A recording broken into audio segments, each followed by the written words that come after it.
Isn't it interesting that in the story of the prodigal son, the brother who stayed home,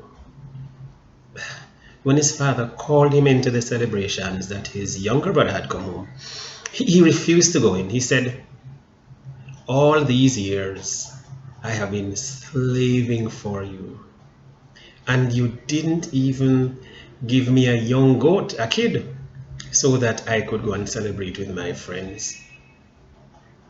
Can you feel the sense of betrayal that he was experiencing in this moment? Can you feel the sense coming from him that his father should have treated him better? Can you feel coming out of this story the way he viewed his brother, the value he placed on his brother coming home? And yet he says something important in the text. He says, "I have never once disobeyed you. I have never once disobeyed an instruction. I have never once disobeyed an order you gave." You see, there's a tension between obedience and meaningful relationship. And very often, we can be obedient. We can be crossing the T's and dotting the I's. We can make sure that we are following through in obedient fashion. And yet, it is possible that the relationship between ourselves and the one to whom we're being obedient is an unhealthy relationship. By itself, obedience is no proof of faith. By itself, obedience is no proof of being in right relationship. You see, right relationship comes out of knowing the will and knowing the heart of the one to whom we're being obedient. You see, right relationship comes out of trusting the one to whom we would want to be obedient.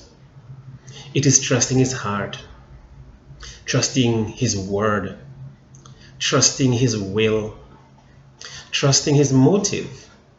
But it seems that the older son who stayed home, he didn't go anywhere. He didn't go to do riotous living. He stayed home. But it seems that there was a riot in his heart, anger against his father, a hostility that was brewing, that he was serving without acknowledgement. His father says, "Well, all I have is yours." That didn't seem to matter to him. It seems that there was something that he wanted. He wanted a pat on his shoulders.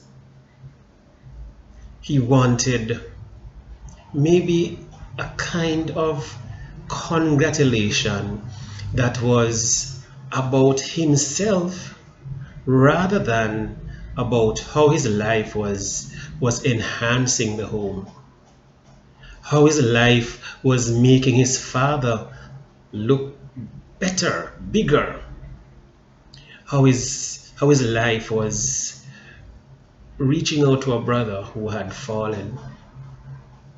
Sometimes that can be true of us, that we are obedient, we are crossing our T's and dotting our I's and not going anywhere.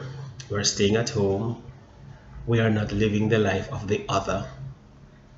And yet, there's a deep dissatisfaction in how we live because we're not experiencing the pleasure of having that young goat for ourselves. We're not experiencing the pleasure of the Father saying, "All I have is yours." And we're not experiencing the pleasure of relationship with the Father. This can be tragic. This can be sad.